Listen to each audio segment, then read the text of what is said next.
जय गुरु। आगे और सुंदर सुंदर वीडियो पाने के लिए चैनल को सब्सक्राइब और बेल आइकन प्रेस करना ना भूलें। जय गुरु। था तो कभी रोड पे गिर जाता था, कभी गाड़ी को तालाब में घुसा के पैदल घर चला जाता था, कभी थाना में बंद हो जाता था।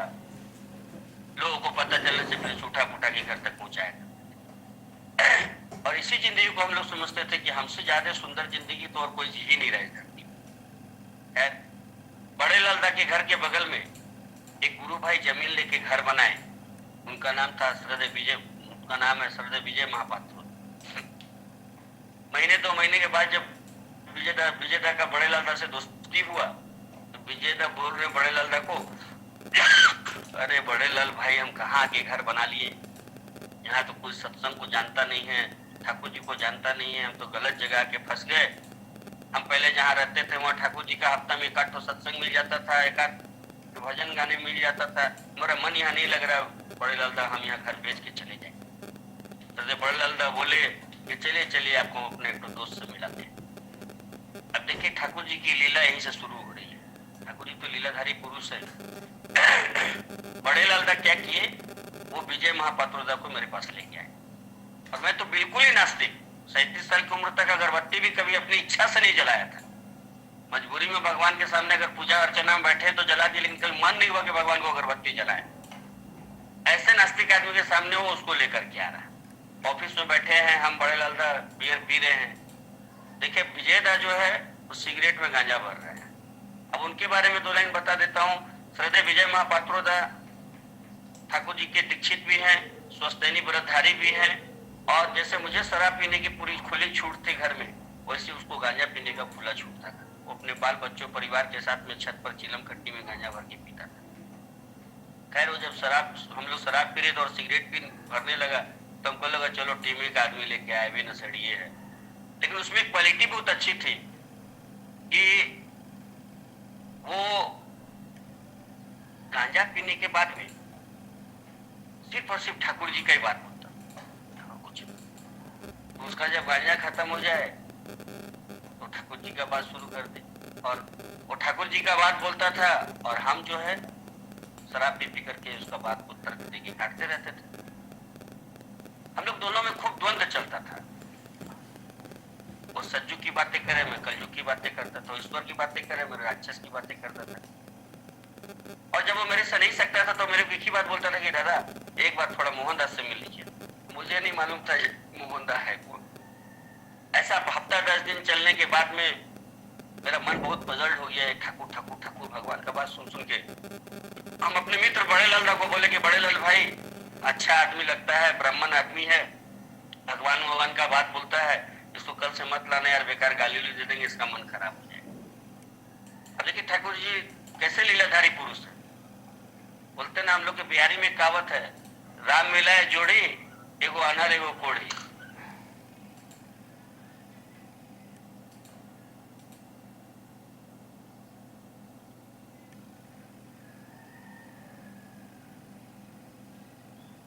दादा आप शायद म्यूट हो गए हैं।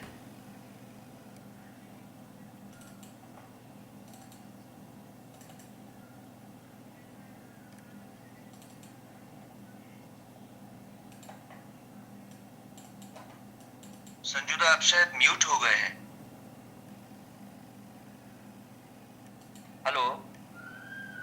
हाँ, अभी क्लियर। हाँ, नहीं म्यूट नहीं हुआ था दादा, फोन आ गया था। सुबह वर्किंग आवर रहता है ना, बहुत दिक्कत है। खैर एनीवे, ठाकुर जी कैसे लीलाधारी पुरुष है देखिए आप। हम लोग के बिहारी में कहावत है, राम मिलाए जोड़ी, एक तो अंधर एक तो कोड़ी। तो शराबी आदमी को पास किसको भेजे जाजन करने के लिए? गंजेड़ी आदमी को। खैर, हफ्ता 10 दिन हुआ, बड़े लालदा को हम ऐसा बोले, बड़े लालदा उसको मना किया, लेकिन वो मानने को तैयार नहीं होता। वो गाली सुन करके भी मेरे यहाँ आते रहा, और आए भी क्यों नहीं। उसका तो जैसे गांजा खत्म होता था उसको एकदम मतलब लिख पत्ती का चाय दूध में बना हुआ मिल जाता था। चमन की मान तुलसी इलायची मिला हुआ मेरा पान मिल जाता था, ऊपर से रजनीगंधा तुलसी मिल जाता था। मतलब समझिए भोला बाबा का पूरा श्रृंगार हो जाता था उसका। यूं चलता रहा। महीना 1.5 महीना के बाद में विश्वकर्मा पूजा का टाइम आया। विश्वकर्मा पूजा, चूंकि हम व्यापारी है तो उस समय फैक्ट्री था, तो एक विश्वकर्मा पूजा का मूर्ति बैठाते थे और एक लक्ष्मी पूजा करते थे पंडित जी को बुला करके। विश्वकर्मा पूजा का दिन आया। विश्वकर्मा पूजा का मतलब हम जो समझते थे पहले, ठाकुर जी से जुड़ने के पहले, सुबह से बॉक्स लगा देना है, भोजपुरी गाना चालू कर देना है, अब खूब लड़का लोग को पिलाना है, खिलाना है, नाच गान कराना है। आज अगल बगल परिवार, परिवेश, समाज, संसार, पुलिस प्रशासन कोई कुछ नहीं बोलेगा विश्वकर्मा बाबा की जय, ऐसा पहले का मेरा धारणा था। लेकिन श्री श्री ठाकुर अनुकूल चंद जी से जुड़ने के बाद में विश्वकर्मा का मतलब सही में समझ में आया। तो श्री ठाकुर जी बोलते हैं विशेष रूप से किए गए किसी भी कर्म को विश्वकर्मा कहते हैं। उस दिन विश्वकर्मा पूजा का टाइम था। शाम को सरदेव विजयदा का आगमन हुआ 6:30 बजे करीब। शाम के समय और माहौल जो है भरा भरा था। शाम के समय माहौल और भरा भरा था। लोगों का आना जाना, परिवार के सदस्य थे, व्यापारीगण लोग भी थे, घर के परिवार लोग भी थे, परिवेश के लोग भी थे। माहौल पूरा भरा भरा था। विजय दत्त तो बेचारा गांजा पीने वाला आदमी था। मेरे को आके धीरे से बोल रहा है कि दादा मेरा व्यवस्था कैसी हो। मैं भी सोचा इतना भीड़ भाड़ में तो गांजा पिएगा तो धुआं महकेगा। हम उसको बोले चलो यार मैदान में एक सिगरेट पी गया। विजय दत्त को लेकर के हमारे घर से 1000 मीटर की दूरी पे इलायची मैदान है, जहाँ फुटबॉल ग्राउंड है, जहाँ फुटबॉल खेला होता है, वहां लेके चला गया। और उसी के सामने में ठीक मेरा परमानेंट बार भी था। वहां जाते सारे लोग तीनों जन एक एक सिगरेट भरे, हम लोग गांजा पिए। गांजा पीते पीते जैसे खत्म हुआ, मैदान में खड़ा खड़ा विजय दत्त फिर ठाकुर जी के पास मिनट 2 मिनट बोले ही होगा, क्या मालूम मेरे सर पर क्या प्रचंड सवार हुआ। बोला रे रुक रुक रुक, तेरा बहुत ठाकुर ठाकुर ठाकुर सुन लिए, चलो तेरा कौन मोहनदास उससे मिल करके ठाकुर जी का चैप्टर क्लोज कर देते। आश्चर्यचकित थे, बोले सही में दादा चलिएगा मोहनदास के पास। हम चलेंगे नहीं अभी और यहीं से चलो। तो फिर लोग बोले कि एक बाइक में 3 आदमी कैसे जाएंगे दादा। हम बोले जाओ मेरा फैक्ट्री जाओ, वहां से बाइक लेके आओ। हम तो तेरा यहाँ से फैक्ट्री नहीं जाएंगे, सीधा तेरा मोहनदास के पास में ही जाएंगे। ये लोग बाइक लेने आ गए। ठाकुर जी का एक वाणी है दादा, मनुष्य के पूर्व जन्म का कर्म फल जब तक खंडित नहीं हो जाता है तब तक उसका धर्मराज में प्रवेश करने का अधिकार नहीं होता है। शायद उस मुहूर्त मेरा पूर्व जन्म का कर्म फल खंडित हुआ होगा, तभी मेरे मुख से निकला कि चलो मोहनदास के पास लेकर के चलो। एनीवे ये लोग बाइक लेने आया। मेरे मन में बहुत घबराहट होने लगा कि भाई कौन होगा मोहनदास, कौन नहीं होगा, क्या पूछेगा नहीं पूछेगा, क्या बोलेगा। सामने में मेरा बार मेरे को दिखा। हम बोले चलते हैं यार 2-3 पैक और मार लेते हैं, जो होगा मोहनदास उसको सटाई दे। ऐसा मन में भाव लेके बार में घुसे। रवि भाई जो मालिक है वहाँ का काउंटर पे था। हम बोले भाई एक क्वार्टर खोलो और 3 पैक फटाफट काउंटर पे बनाओ। रवि बोला बैठिए ना भैया। हम बोले यार काउंटर पे बना, जल्दी से निकलना है। गिलास फुल रख करके एक क्वार्टर तीनों में डाला, मिरिंडा मिलाया, सट तीनों गिलास पिए और वही सौंफ मिश्री रखा होता उठाए और खाएं और एक सिगरेट जलाते हुए बाहर निकले। जैसे बाहर निकले 2 मिनट के अंदर मेलों भी पहुंचे। मुझे पता नहीं मैं किससे गाड़ी पे बैठा था, लेकिन आंख बंद करी कि जिनके यहाँ जाना था उनके यहाँ पहुंच गया। जब गाड़ी रुकी और हम गाड़ी से उतरे बाइक से, तो देखे 3 तल्ला मकान है, खूब बड़ा सा मकान है। वहां पर लोग गाड़ी रोका है और जब दरवाजे के पास में गए तो देखे सोफा में एक 70-72 साल का मस्त देखने में एकदम हट्टा कट्टा व्यक्ति, गोरा चिट्टा नारा, व्हाइट धोती कुर्ता पहन करके सोफा सेट पे सज संवर के बैठा हुआ। ये मेरे दोनों मित्र लोग जाकर के जैसे हम लोग ठाकुर जी को प्रणाम करते हैं वैसे उनको प्रणाम किया और हम दरवाजे में थोड़ा टेढ़ा होकर ही खड़े थे। टेढ़ा होकर के ही खड़े थे। सामने से बुजुर्ग व्यक्ति मेरे को बोले आइए आइए आइए, आप ही संजू जी हैं। हम बोले प्रणाम चाचा, हम ही संजू। तो आइए आइए आइए आइए। मैं मन में सोचा भाई बूढ़ा बाबा को मेरा नाम कैसे पता चला। फिर हम सोचे हो सकता है लोग फोन करके बोला हुआ कि भाई बकरा को बुला रहा है, हलाल करना है। फिर एनीवे उनके सोफा के सामने में हम लोग तीनों बंदर के लिए एक कुर्सी लगा, इसमें एक में बड़े लाल था, एक में विजय था, एक में हम तीनों बैठे। सामने से बुजुर्ग व्यक्ति मेरे को बोले कैसे हैं आप। हम बोले चाचा हम जैसे भी है बिल्कुल मस्त है और बहुत आनंद में है। ये जो विजय है पिछले महीना 1.5 महीने से ठाकुर ठाकुर ठाकुर करके मेरा माथा खराब किया हुआ है। अरे जब ही नहीं सकता है तो क्यों बात बोलता है। दादा एक बार मोहनदास से मिल लीजिए। कौन मोहनदास, उससे मिल करके हम ठाकुर जी का चैप्टर क्लोज कर देते हैं। मुझे क्या मालूम था कि सामने वाला ही मोहनदास। उनको बहुत खराब लगा और लगना भी स्वाभाविक था। मेरे पिता से ज्यादा उम्र के थे और मेरे मुख से ऐसा बात निकला था। तो सरदेव मोहनदास बोले सामने से, कह रहे विजय भाई ये लड़का मस्त जिंदगी जी रहा है, आनंद में जी रहा है, क्यों उसको ठाकुर के चक्कर में, सत्संग के चक्कर में, सबके चक्कर में फंसा रहे हो। जीने दे अरे से खुल के अपनी जिंदगी। तो विजेता बोले नहीं नहीं दादा, थोड़ा ठाकुर जी का बात बोलिए ना, जांच कीजिए।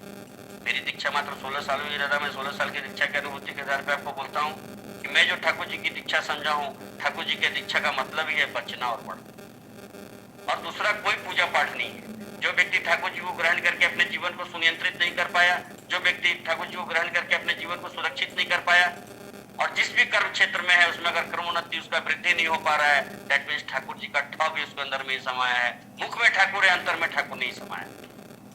क्योंकि नाम के माध्यम से जब नामी पुरुष अंदर में समाते हैं तो मेरा ऐसा मानना है कि उसका सोच बोल कर्म तुरंत बदल जाता है, उसका आत्मा परिवर्तित हो जाता है, आत्मा का शुद्धिकरण शुरू हो जाता है और उसका लाइफ चेंज हो जाता है, बचने बढ़ने का पथ उसको मिल जाता है।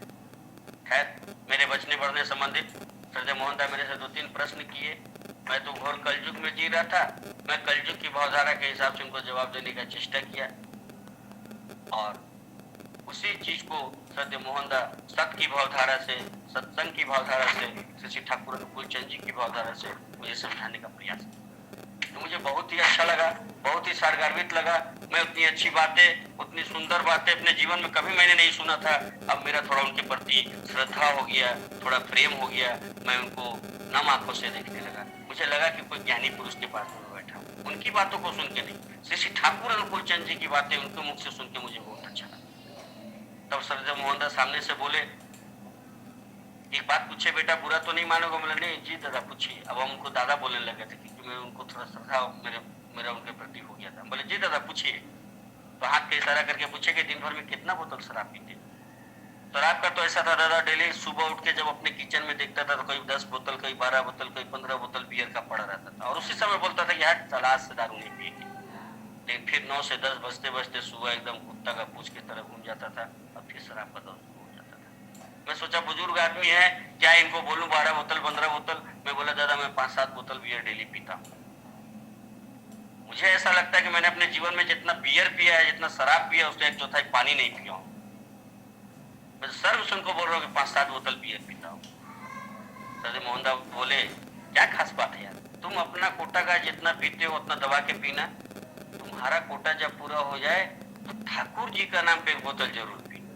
अरे मेरा तो दिल गार्डन हो गया, रोम रोम पुलंकित हो गया। बोला अरे तो पंडित जी बहुत बढ़िया आदमी है, पीने बोल रहा है, बाकी सब बोलता था दारू छोड़ना होगा, मीट मछली छोड़ना होगा, इससे मेरा कुंडली जम जाएगा, इससे मेरा पट जाएगा। तुरंत वो लोग की तरफ से कुर्सी हटा के मोहनदा का तरफ पे कुर्सी सटा। मोहनदा बोले अभी कोई दिक्कत? हम बोले जरा पीने मिलेगा तो कोई दिक्कत नहीं। बोले सुनो, जैसे तुमको दारू पीने की इच्छा होती है, तलब होती है, तुम पीते हो? बोले जी दादा। वैसे ठाकुर जी का जो विधान है उसको भी टाइम पे पालन करना होगा। हमारे तो पहले विधाने बता दीजिए दादा। तो मोहनदास बोले ब्रह्म मुहूर्त में उठना होगा, नाम ध्यान करना होगा, इष्टवृत्ति करना होगा, दोनों वेला प्रार्थना करना होगा। अब सब हमारा सर के ऊपर से पार हो गया। ब्रह्म मुहूर्त तो हम जानते नहीं थे क्या होता। 37 साल की उम्र तक तो आदमी 12-1 बजे रात तक गिलास में शराब पड़ा रहे और सोता था, और सुबह 9-10 बजे एकदम लाट साहब की तरह उठता था, और उठने के साथ में चेला 35 लेबर काम करता था चनाचूर बिस्कुट कारखाना में। मुंशी मैनेजर लोग पहले से सिगरेट में गांजा भर के रखते थे, बाबू सिगरेट गांजा पिएगा तभी बाथरूम जाएगा। उसको ब्रह्म मुहूर्त से क्या लेना देना है, क्या मतलब ब्रह्म मुहूर्त का? हम बोले दादा ये सब समझ में नहीं आ रहा, थोड़ा अच्छा से प्रैक्टिकल वे में बताइए क्या है सब। बोले 4-4:30 बजे सुबह उठना होगा। हम बोले अच्छा ठीक है उठ जाएंगे। नाम ध्यान करना होगा। हम बोले कर लेंगे। बोले इष्टवृत्ति करना होगा। हम बोले इष्टवृत्ति क्या है? बोले हाथ में से पैसा अर्घ लेकर के ठाकुर जी को मंत्र बोल के देना पड़ता है। हम बोले अच्छा ठीक है दे देंगे। दोनों बेला प्रार्थना करना होगा। हम बोले दोनों बेला मतलब? बोले उषा काल में और निशा काल में। हम बोले काल समझ में नहीं आ रहा, ठीक से बताइए। बोले सूर्योदय के समय में और सूर्यास्त के समय में। हमने टाइम बताइए टाइम। बोले सुबह 5 से 6 के बीच में, शाम में 5 से 6 के बीच में। तो हम बोले तो काम कीजिए दादा, प्रोग्राम को कैंसिल कीजिए, हटाइए।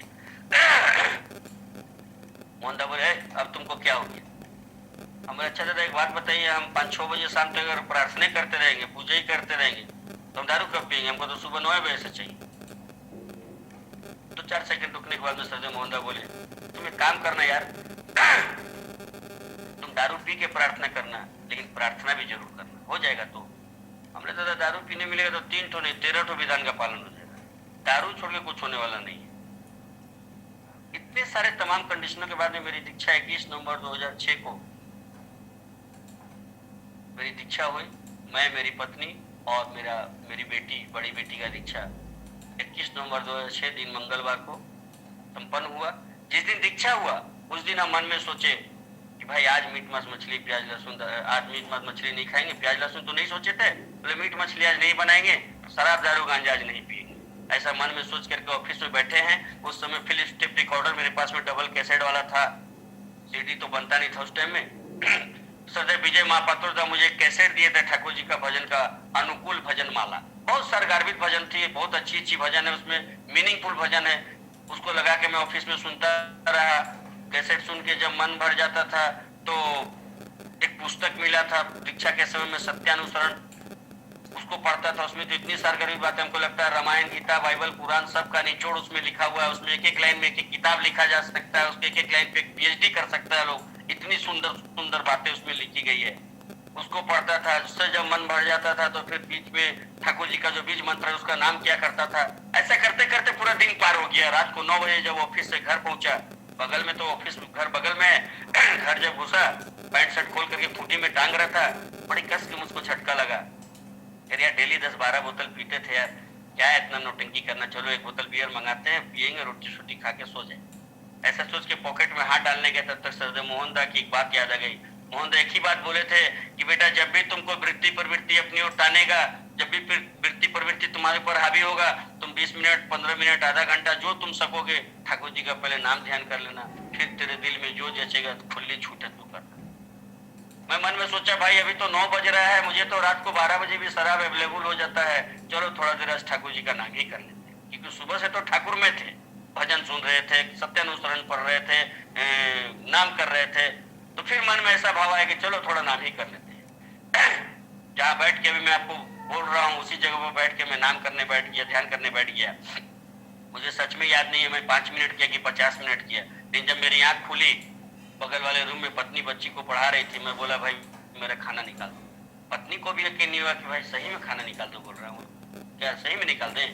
हम बोले एकदम जो बना है निकाल के ले आओ। जो रोटी सब्जी बना था दादा, 4 रोटी सब्जी, 2 रोटी सब्जी खा करके मैं 10 बजे अपने बिस्तर पे सोने चला गया।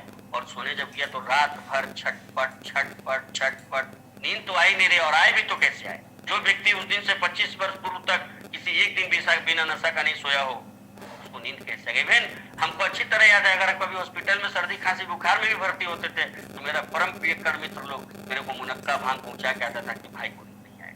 उस व्यक्ति को नींद आए तो कैसे आए? फिर एक मन करता था रवि भाई को फोन करके मंगा लेते हैं, फिर मोहन दा की बात याद आती थी कि नाम ध्यान कर लेना।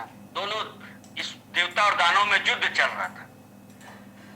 फिर मैंने ही बोला कि चलो अभी तो 10 बज रहा है, 10:30 बज रहा है, चलो ना 12 बजे भी फोन करेंगे तो आ जाएगा, थोड़ा देर नाम ध्यान ही कर लेते हैं। ऐसा करके फिर नाम ध्यान करने लगे, मैंने तकिया पे लेट के ही नाम करने लगे। और करते करते करते करते करते एक बार मेरी टेलीफोन की घंटी बजी तो मैं उठ के देखा तो भाई इसमें मोहन दा लिखा हुआ। बोला अरे दादा इतना रात को क्या हुआ, काय परेशान कर रहे? मोहन दा उधर से बोले रात नहीं, उठो, सुबह का 4 बज रहा है। वापिस में फोन को पलट के देखा 4:05 हो रहा था। आप बिलीव नहीं करेंगे दादा, मुझे लगा धरती फट गई और मैं उसमें समा गया। वो दिन और उसके पूर्व 25 साल का दिन मैं किसी रात बिगर नशा का नहीं सोया था। और मैं सोचा ठाकुर जी का नाम में इतना पावर है, ठाकुर जी का नाम में इतना शक्ति है। मेरे को पूरा रात भर पिंड रूप से ठाकुर जी सुला दिए, न तो पानी पीने की तलब हुई, न बाथरूम जाने की इच्छा हुई, पूरा रात हम ठाकुर जी का नाम करते करते सो गए। मेरे को तो नाम का नशा हो गया, उठते बैठते चलते फिरते खाते पीते ईच एंड एवरी टाइम नाम नाम नाम और सिर्फ नाम ही करता रहा। नाम पर 2 लाइन लिखा हूं दादा, आपको बताता हूं। ठाकुर हमें डॉक्टर हमर, ठाकुर हमें डॉक्टर हमर, सतनाम है उनकर दबाई। पीले रे पागल मनवा, ओहो पीले रे पागल मनवा, कोनो रोग ना सताई। पीले रे पागल मनवा, कोनो रोग ना सताई। मेरे हिसाब से कोई भी व्यक्ति, जो भी व्यक्ति निश्चल निस्वार्थ भाव से अनुराग के साथ में नाम के माध्यम से, नामी पुरुष से, नामी पुरुष कौन? मेरे से सीठा पूर्ण पूछे। जो भी व्यक्ति निश्चल निस्वार्थ भाव से नाम के माध्यम से नामी पुरुष से युक्त हो जाएगा, कोर्ट के पेपर में आपको लिख के दे सकता हूं, उसका रोग शोक ग्रह दोष ठाकुर जी मिनटों में हर लेते हैं। वो 21 नवंबर 2006 मेरा लाइफ का टर्निंग पॉइंट। आज आपसे 2022 में बात हो रही है।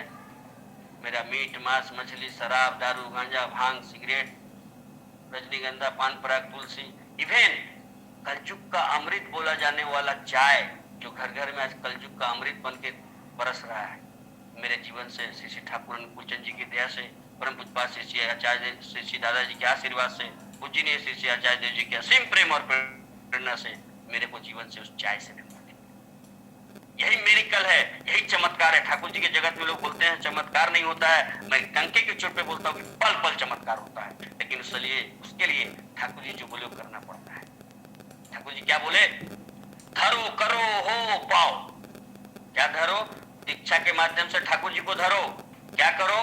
कर्म के माध्यम से ठाकुर जी के बताए हुए विधान का पालन करो, तभी तो होगे और सब कुछ पाओगे।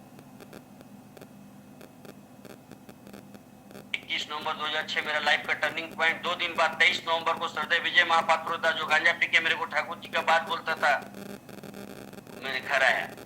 मैं झूले पे बैठ करके टीवी देख रहा था। विजय दा जैसे घर में घुसे बोले जय गुरु दादा। हम उसको प्रत्युत्तर दिए जय गुरु जय गुरु जय गुरु दादा। विजय दा का पहला प्रश्न था दादा कितना पैक तक पहुंचे? बोले दादा 2 दिन हो गया दारू तो नहीं पिए दादा। बोला अच्छा मानेंगे नहीं आप और दारू नहीं पिए। हम ले जाओ वाइफ से पूछ लो। पत्नी किचन में कुछ बना रही थी, गया वाइफ से पूछा, वाइफ बोले नहीं नहीं दादा 2 दिन से तो दारू नहीं पिए। आप बिलीव नहीं करेंगे, अभी तो ठाकुर जी का छोटा सा स्थान बना पाया हूँ। उस समय कुल देवी देवता के बीच में ठाकुर जी रखे हुए थे। 2 दिन दीक्षा लेके हुआ था। छोटा वाला चक्र फोटो जो मिलता है देवघर में उसी साइज का ठाकुर जी को बीच में रखा हुआ था।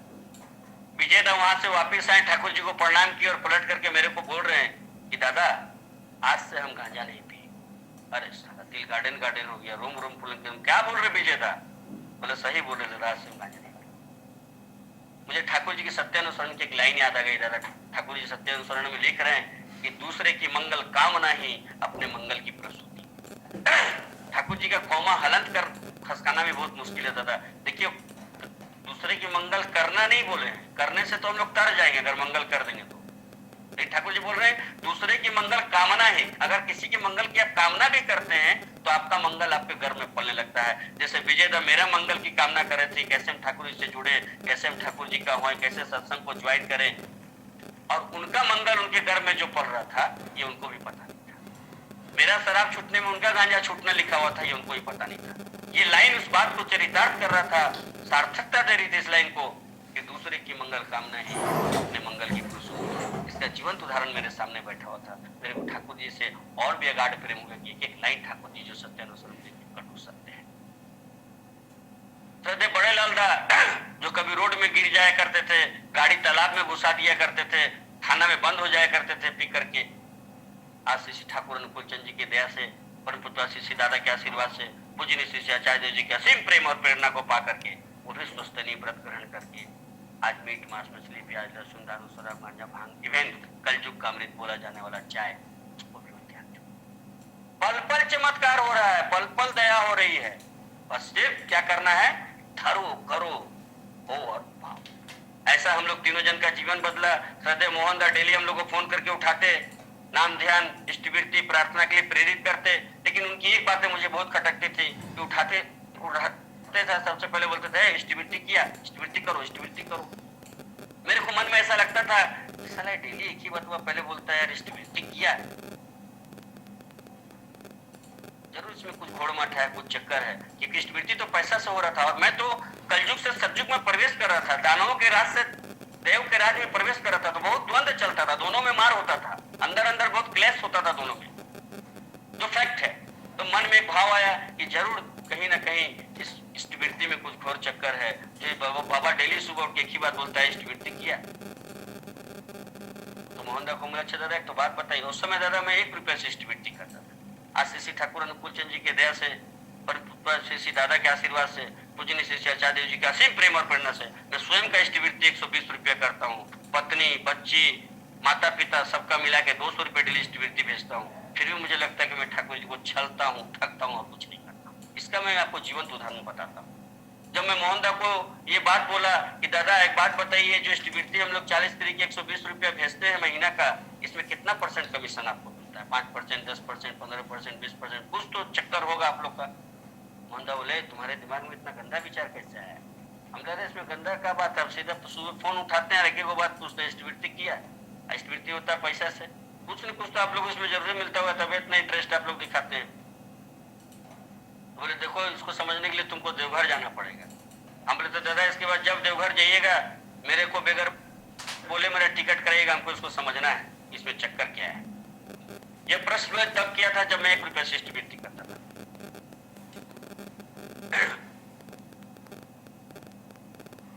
मैं पहले ही बोला कि मैं आज स्वयं 120 रुपए का एस्टिमेट करता हूँ, सभी परिवार का 200 रुपए एस्टिमेट बेचता हूँ, फिर मुझे लगता है कि ठाकुर जी को छलता हूँ, ठगता हूँ और कुछ नहीं करता हूँ। क्योंकि जब तक लिटरेचर ठाकुर जी का नहीं पढ़िएगा तब तक ठाकुर जी को समझना बहुत मुश्किल है, मेरा ऐसा मानना है। आलोचना प्रसंग 19वां खंड में पेज नंबर 130 में ठाकुर जी से इष्टवृत्ति पे भक्त का वार्तालाप हो रहा है। वार्तालाप तो बहुत लंबा है, उतना नहीं बोल पाऊंगा। जो लाइन हाथ टच किया मेरे को मैं बोलता हूँ।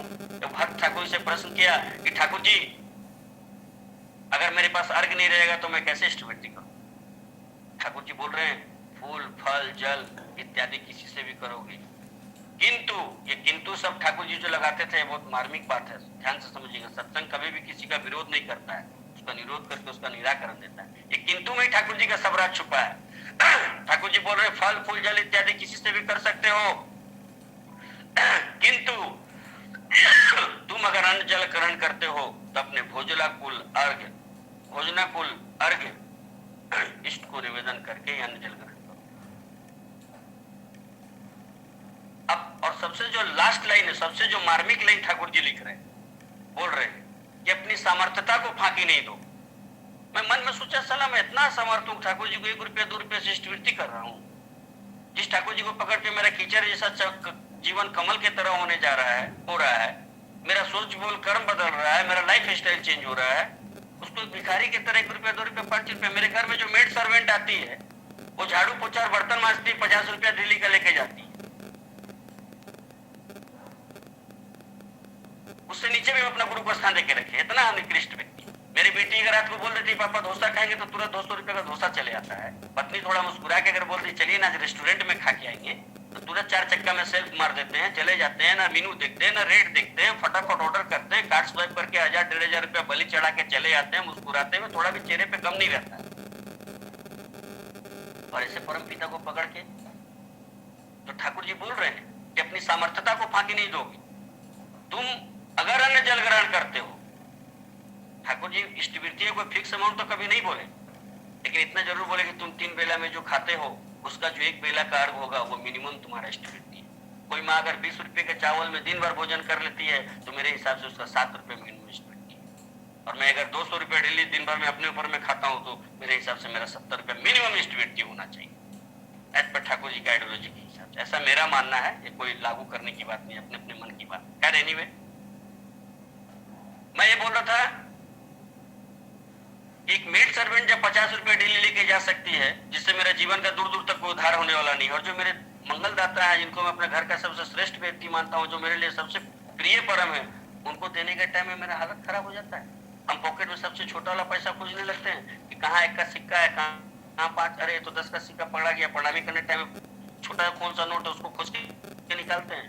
ठाकुर जी की एक वाणी है, सब देने को गुरु बनाया, पाने को परित्राण, देने में तो नमो नारायण, लेने में चौहान, कैसे चलेगा? ऐसा नहीं होता है। गिव एंड टेक का जमाना है। आप जैसा सामने से देंगे प्रकृति आपको वैसे ही लौटा के देगा। इसका भी मैं आपको जीवंत उदाहरण बताता हूँ। मैं जब 1 रुपये से इष्टवृत्ति करता था, मैं 20 लाख रुपए के कर्ज में था, और मैं कहीं सोच के नहीं बढ़ाया था कि मैं इष्टवृत्ति बढ़ाऊंगा तो मैं ऋण मुक्त हो जाऊंगा। मैं ये सोच के बढ़ाया था कि मैं अगर 50 रुपया मेड सर्वेंट को दे सकता हूँ तो 100 रुपया ठाकुर जी को क्यों नहीं दे सकता हूँ। मैं ये सोच के बढ़ाया था कि ठाकुर जी अगर हमको डेली 200 रुपया मेरे खाने के लिए देते हैं तो हम उनको 200 रुपया 100 रुपया क्यों नहीं खिला सकते हैं। मेरे हिसाब से अगर आप 2 इंची के गद्दा पे सोते हैं तो परम पिता को 4 इंची के गद्दा पे सुलाइए। अगर परम पिता आपको स्टील का बाटी में खाने का सामर्थ्य शक्ति दिए तो कर्ज लेके भी परम पिता को चांदी का बाटी में खिलाइए और पिलाइए, क्योंकि बोला गया गुरु का स्थान जितना ऊंचा होगा शिष्य का मान भी उतना ही ऊंचा होगा। इस शास्त्र में भी लिखा हुआ और हम लोग चरित्रार्थ होते हुए भी देख रहे हैं। इसको कोई भी व्यक्ति अपने दिल पे मत लीजिएगा, मेरा व्यक्तिगत बात था, मैं बोला हूँ, मैं शुरू में बोला, मैं सिर्फ अपनी अनुभूति बता रहा हूँ और मैं गर्व के साथ बोल रहा हूँ कि मैं जिस समय 1 रुपया स्टविटी करता था मेरे ऊपर 20 लाख रुपया कर्ज था। आज से श्री ठाकुर अनुकूल चंद जी की दया से, परम पूज्य श्री दादा के आशीर्वाद से, पूजनीय श्री पूजनीय श्री आचार्य जी के असीम प्रेम और प्रेरणा से मेरा तो कैसे ऋण शोध हुआ मेरे को नहीं पता इस 16 साल में। बल्कि आज जीवन में जो मैं 50 साल कम से कम 25-30 साल से मैं व्यापार कर रहा हूँ, अपने अकाउंट में कभी 5,000 रुपया नहीं देख पाया था। आज ठाकुर जी के दया से मैं तो 4-5 लाख रुपया अपने अकाउंट में देख भी पा रहा हूँ। यही सामर्थ्य योग है, यही सामर्थ्य योग है, यही सामर्थ्य योग है। ठाकुर जी बोल रहे मैं तुम्हारा अगर 1 गिलास पानी भी स्वीकार करूंगा तो मान लो कि तुम्हारे लिए 1000 गिलास की व्यवस्था पहले से करके तभी स्वीकार। मेरा देने का भाव निश्चल निस्वार्थ होना चाहिए। हम किसी गरीबांशों में ठाकुर जी का इष्टवृत्ति नहीं बढ़ा है कि मेरा ऋण शोध हो जाए, मेरा कर्ज माफ हो जाए, मेरा 2-4 लाख बैंक में ठीक हो जाए। हमें अपना दायित्व तो समझे कि हमको अगर ठाकुर जी 500,000 रुपए का शराब से मुक्ति दिला दिए तो क्या हम 200 रुपए ठाकुर, मैं बोला 200 रुपए चढ़ा के मैं ठग रहा हूँ ठाकुर जी को। क्योंकि 2006 के पहले अगर मैं रोड पे निकलता था, कोई 2 लुच्चा लफंगा लड़का मिलता था, भैया थोड़ा रजनीगंधा बोल दीजिए ना 2 तुरंत दुकानदार को ऑर्डर देते थे, भाई इसको 2 रजनीगंधा तुलसी दे दो। उस समय 10 रुपया में सेट आता था, 20 रुपया चला जाता था। सुबह से शाम तक में कोई ना कोई एक आदमी बाहर से फोन कर देता था कि दादा यहाँ खड़े हैं, क्या नाम है, यूनिक बार में खड़े हैं, रवि भाई को थोड़ा तो क्वार्टर बोल दीजिए ना। 70-80 रुपया दाम था, तुरंत बोल देते थे भाई तो क्वार्टर दे दे यार उसको। मैंने ऐसे लोगों के पीछे 100-200 रुपया जाता था जिससे मेरा जीवन का दूर दूर तक कोई उधार ही होने वाला नहीं था। और ऐसे परम पुरुष को पकड़ के अगर हम रुपया 2 रुपया 5 रुपया भिखारी के तरह दे रहे हैं, गुरु को किस स्थान पर रखे, अपने आप में एनालिसिस करने लगे कि हम उनका स्थान क्या रखें। और ऐसा सोच सोच के हमने इष्टवृत्ति को बढ़ाया और उसका रिटर्न मेरे को ठाकुर जी आज इतना दिए हैं, इतना दिए हैं, इतना दिए हैं कि हम थे। मैं मांगा नहीं हूं कभी ठाकुर जी से। मैं आज भी ठाकुर जी को ही बोलता हूं कि ठाकुर जी मेरे लिए जो मंगल होगा वही कीजिए, हमको आपसे कुछ नहीं चाहिए। बस वही मेरे को बुद्धि शक्ति विवेचना दीजिएगा करने का जो मेरे जीवन में मेरे लिए मंगल हो। और हर समय ठाकुर जी मेरे को वैसे मंगल के पद पर लेकर चलने के लिए बुद्धि विवेचना परिषद करते रहते हैं। खैर एनीवे, मोहनदा के साथ देवघर जाने का सुयोग प्राप्त हुआ। प्रातःकालीन विनती प्रार्थना में पूजनीय आचार्य देव जी का जब दर्शन हुआ, उनका जब दिव्य स्वरूप को देखा तो मैं तो वही सम्मोहित हो गया। क्या बोले आप। पूजनीय आचार्य देव जी जब आ रहे थे तो हमको लगा ऐसा ब्रह्म लोक में स्वयं नारायण चले आ रहे हैं। मेरा मन में ऐसा भाव आया कि त्रेता में अगर राम होंगे, द्वापर में अगर कृष्ण होंगे, बुद्ध होंगे, जीसस क्राइस्ट होंगे, मोहम्मद साहब होंगे, रामकृष्ण परमहंसदेव होंगे, इन्हीं के रूप में और दूसरा कोई नहीं हो सकता है। उनकी दिव्यता, उनकी सौम्यता, उनकी क्या कर सकता मुझे एकदम घर कर गई। मैं और उसी वक्त से सत्संग का हो गया। पूजनीय श्री आचार्य जी प्रार्थना स्थल पर गए, प्रार्थना में बैठे। मैं तो नया नया बंदा था, 2-2.5 महीना हुआ तो उपासना किताब लेके गया था। उपासना किताब देख के प्रार्थना किया और जब जय राधे राधे शुरू हुआ तो क्या बोले था, दिल गार्डन गार्डन हो गया। ब्रह्म मुहूर्त में ऊपर से जिससे लगा पुष्प की वर्षा हो रही है और जय राधे राधे देवघर का रिदम तो अपने आप में मार्विलस है, लाजवाब।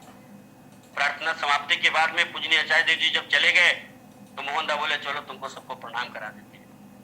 मैं पूजपाद बड़दा जी के बाड़ी के पास में जब पहुंचा, ग्रीन पर्दा के बगल में पूजनीय आचार्य देव जी वहां बैठे हुए थे। मैं झाँक के देखा तो अरे तो वही दादा है जो प्रार्थना में गए थे।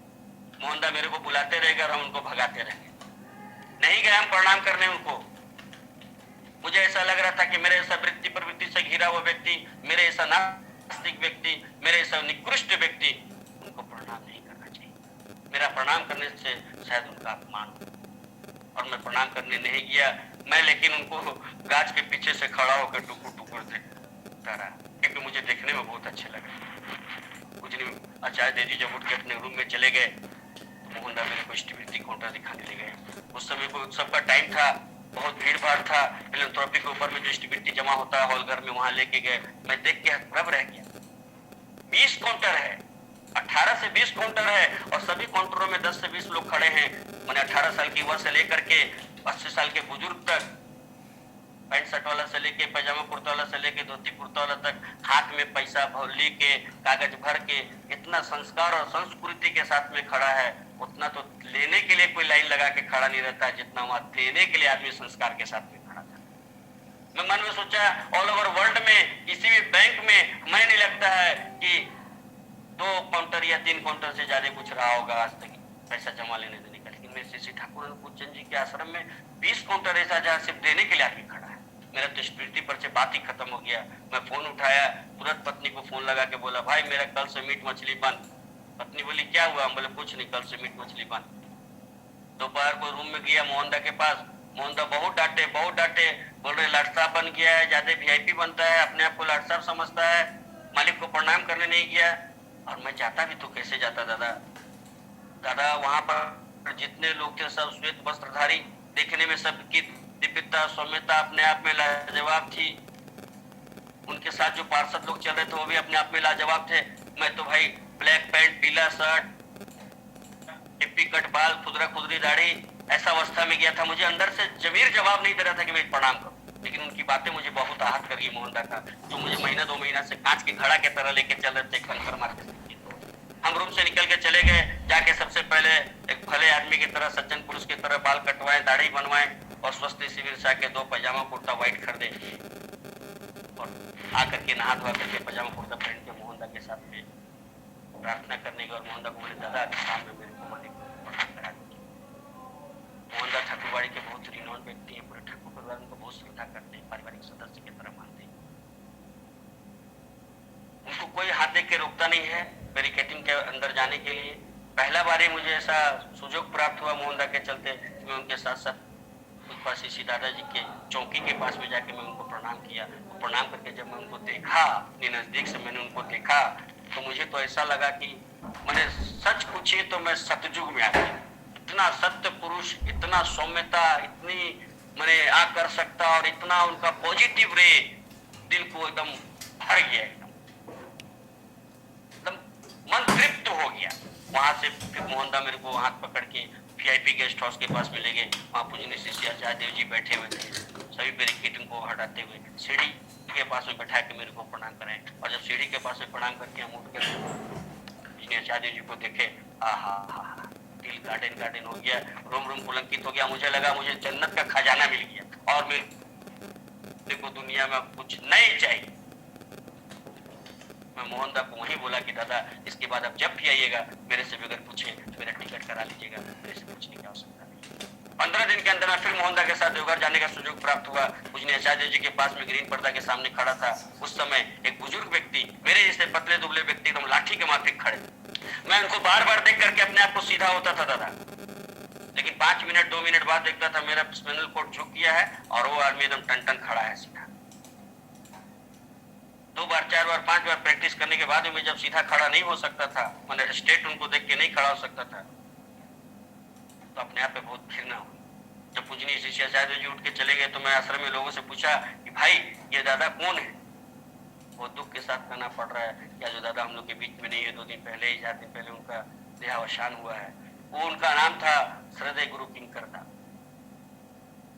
आश्रम के लोग बोले इनका नाम है श्रद्धेय गुरु किंकरदा, ठाकुर जी का 5 पीढ़ी का संग किए हैं, ठाकुर जी का भी संग किए हैं, पूजनीय अविंदा जी का भी संग कर रहे हैं, ये पुष्टि लिखते हैं। मैं मन में सोचा भाई ये आदमी 5 पीढ़ी का संग किया है तो इन मीट मांस मछली प्याज लहसुन दारू शराब गांजा भांग तो कुछ नहीं खाया होगा, तब भी 70-72 साल का उम्र में इतना एनर्जेटिक है। और हम 37-38 का उम्र में होकर के भी इसको देख के सीधा खड़ा नहीं हो सक रहे। ये आदमी अच्छा चीज खाया जीवन में कि हम अच्छा चीज खाए। तुरंत बाहर निकले, फोन लगाए वाइफ को, बोले भाई कल से मेरा प्याज लहसुन बंद। पत्नी बोली दिमाग खराब हो गया क्या? हमने समझो टोटली खराब हो गया, क्योंकि बहस करना जरूरी नहीं था, फोन काट दिया। जब वापस वहां से लौट करके हम अपने घर को आए, नेक्स्ट डे ही आए, देखिए माता जी, पिताजी, दादी माँ, मेरा परिवार, मेरे दोनों भाई का परिवार, बोर्ड कमेटी का मीटिंग बैठा करके पूरा सब मेरे ऊपर हावी हो गया। वो तो अपने आप को भक्ति करने लगा है, ज्यादा पुजारी बन गया है, ज्यादा भक्ति दिखा रहा है। अरे मीट मछली छोड़ा ठीक था, प्याज लहसुन छोड़ने क्या दरकार था? 37 साल का उम्र है, कैसे जिएगा, कैसे खाएगा? 7 दिन व्यापार में किस सिलसिला में तुम 5 दिन बाहर रहता है। ये लॉट ऑफ थिंग्स बोलने लगे। 15-20 मिनट बहुत हाँकाऊ चला, हम बंद करके सुनते रहे। 15-20 मिनट में जब वो लोग थोड़ा नॉर्मल हुए तो हम अपने पिताजी को बोले कि पापा एक तो बात हम बोले। पिताजी मेरे को बहुत गुस्सा से बोले, हाँ बोलो क्या बोलना चाहता है? हम बोले देखिए अगर हमको कोई बगैर प्याज लहसुन का सब्जी बना के देगा तो भी ठीक है, भुजिया बना के देगा तो भी ठीक, और नहीं देगा पापा तो कोनो बात नहीं है, हम पानी में रोटी डुबा के खा लेंगे, लेकिन हम प्याज लहसुन नहीं खाएंगे। हम ठाकुर जी को बोल के आए हैं। जय गुरु बोले, जाके ऑफिस में बैठे। 21 नवंबर 2006 को मेरी दीक्षा हुई श्री ठाकुर अनुकूल चंद जी के दया से, परम पूज्य श्री दादा के आशीर्वाद से, पूजनीय श्री आचार्य जी के प्रेम और असीम प्रेम और प्रेरणा से 18 मार्च 2007 विद इन 4 मंथ्स के अंदर में पूजनीय आचार्य जी के माध्यम से हमारा और मेरी पत्नी का, दोनों जन का स्वस्थ नहीं दीक्षा हुआ। वो दिन मेरे जीवन का सबसे स्वर्णिम पल था, जिन्हें देखने के लिए हजारों हजार लोग आज भी घंटों घंटों इंतजार करते हैं, जिन्हें देखने के लिए लोग हजारों हजार लोग घंटों घंटों इंतजार करते हैं, लाइन लगते हैं। उनकी एक हाथ की दूरी पर बैठ करके मुझे स्वस्तनी दीक्षा लेने का सोचता, वो पल, वो लम्हा अभी मेरे जहन में कैद है। मार्च को मैं स्वस्तनी लेकर के आया और सितंबर में मैं जब दुर्गा पूजा उत्सव में जा रहा था तो मेरे पिताजी मेरे को बुला के बोले, बेटा दुर्गा पूजा उत्सव में जाएगा क्या? हम बोले हाँ पापा जाएंगे। मेरे पिताजी बोले कि बेटा एक काम करना, हम लोग दोनों जन को भी ले चलना, हम लोग भी स्वस्तनी दीक्षा। दिल गार्डन गार्डन हो गया, रोम रोम पुलंकित हो गया। ठाकुर जी की तरफ देख के एक ही बात बोले, हे ठाकुर जी, हे दयाल, ये क्या लीला किया? ये लोग मार्च में मेरे को इतना गाली दे रहे थे प्याज लहसुन छोड़ने के लिए, मीट मछली छोड़ने के लिए, और सितंबर में स्वयं इच्छा प्रकट कर रहे हैं कि हम भी स्वस्तनी दीक्षा लेंगे। ठाकुर जी के सत्य अनुसरण की एक वाणी है दादा, वो याद आ गई कि तुम अगर सत्य बनते हो तो तुमको देखकर हजार हजार लोग सत्य हो जाएंगे, और तुम अगर असत्य बनते हो तो तुम्हारी दुर्दशा में संवेदना प्रकाश करने वाला। माता पिता को देवघर लेके गया, पूजनीय शिष्य आचार्य देव जी के सामने निवेदन हाथ जोड़ के किया, मेरे माँ बाबा है, स्वस्ति लेना चाहते। ठाकुर अनुकूलचंद जी की दया से, परम पूज्य शिष्य दादा के आशीर्वाद से, पूजनीय शिष्य आचार्य देव जी की असीम प्रेम और प्रेरणा से मेरे माता पिता का भी दीक्षा, स्वस्तिनी दीक्षा पूजनीय आचार्य देव जी के माध्यम से हुआ। उन्होंने ही स्वस्तिनी दीक्षा दी। इस प्रकार से मेरे दोनों भाई का भी परिवार का दीक्षा हुआ। एक भाई का परिवार स्वस्तिनी व्रत का ही पालन कर रहा है। आप बिलीव नहीं करेंगे, जिस घर में 37 साल की उम्र में जब हमारी दीक्षा नहीं हुई थी तो मेरी पत्नी पूजा का सारा बर्तन वासन उठा के बाहर फेंक चुकी थी। इस घर में पूजा करके कोई लाभ नहीं है, इस घर में भगवान नहीं है। जिस घर में सुबह से ही शराब और मीट मछली का खेल शुरू हो जाए, दानव का वास हो जाए, वहां देवता को पूजा करके क्या फायदा है? लेकिन दादा 5 मिनट और बोलेंगे दादा, रुकिए थोड़ा, रुकिए मत, 5 मिनट बोल रहे। लेकिन उसी घर में 21 नवंबर 2006 के बाद कोई एक दिन ऐसा नहीं किया दादा जिस दिन दोनों बेला प्रार्थना नहीं हो, नाम ध्यान नहीं हो, इष्टवृत्ति नहीं हो, और दोनों बेला वाणी पाठ नहीं हो, और छोटे से बड़ों को प्रणाम नहीं कराए। मेरे घर में ही धर्म राज स्थापित हो गया है, घर में ही सतयुग प्रारंभ हो गया है। मेरे घर के बाहर भले कलयुग नंगा नाच करता होगा तो करता होगा, मेरे 21 नवंबर 2006 के बाद मुझे पूर्ण विश्वास है कि उस दिन से मेरे घर में सत्य विराजमान हुआ, सत्संग विराजमान हुआ, श्री ठाकुर अनुकूलचंद जी विराजमान हुए। उस दिन से मेरा घर ही सतयुग प्रारंभ। मैं तो कोई अच्छा काम नहीं किया हूँ जीवन में, लेकिन मैं ठाकुर से हाथ जोड़ के एक चीज बोलता हूँ, मेरा अगला जन्म अगर मनुष्य जोनि में नहीं भी हो, कुकुर जोनि में भी हो, तो आप ही का छत्र छाया हो। क्योंकि एक महापुरुष का बोला हुआ बात है कि मनुष्य का 3 स्वभाव होता है। एक तो अगर उसका मनुष्य में जन्म हुआ तो सौभाग्यशाली है, दूसरा अगर वो मनुष्य में जन्म होने के बाद मानवीय गरिमाओं का अवलंबन करता है तो और भी सौभाग्यशाली है। तीसरा और सबसे मार्मिक बात कि मनुष्य में जन्म होने के बाद अगर उनका महामानवों के साथ में घनिष्ठता होती है तो और भी परम सौभाग्यशाली। महामानव कौन होते हैं? परम पूज्य श्री बड़दा जी, परम पूज्य श्री दादा जी, पूजनीय शिष्य आचार्य देव जी, पूजनीय शिष्य अविंदा जी। ऐसे महामानवों का जितना संग करेंगे, जितना अनुसरण करेंगे, मैं कोर्ट के पेपर में आपको लिख के दे सकता हूँ, आपका रोग शोक ग्रह दोष सब खत्म हो जाएगा। बशर्ते उनका अनुसरण करना पड़ेगा, उनको मान के चलना पड़ेगा। क्योंकि बोला गया है गुरु ही भक्ति है, गुरु ही ज्ञान है, गुरु ही सभी समस्याओं का समाधान। त्रेता में एक रत्नाकर वाल्मीकि रामायण लिखे गया था, घर घर में रामायण की कथा होती है। मेरा ऐसा मानना है कि हमारे ठाकुर जी का है वो 134 वर्ष हुआ है। इस 134 वर्ष में 1,34,000 से ज्यादा रत्नाकर से वाल्मीकि बन के लोग घर घर में यजन इष्टवृत्ति स्वस्तिनी सदाचार का पालन कर रहे हैं, करवा रहे हैं, और सत्संग करके लोगों को सत्य पथ पर जोड़ रहे हैं। लेकिन सदगुरु सत्संग इसके लिए, लेकिन दादा एक चीज तय मान के चलिए कि हमको एक मुखी रुद्राक्ष बनना पड़ेगा। एक मुखी रुद्राक्ष का मतलब जैसे मीराबाई थी, सबरी माँ थी, भक्त प्रहलाद थे, भक्त हनुमान थे। जब मेरा इष्ट के प्रति एक मुख हो जाएगा तो मेरा कोई भी रोग शोक मेरे अंदर में नहीं रहेगा, ऐसा मेरा मानना है।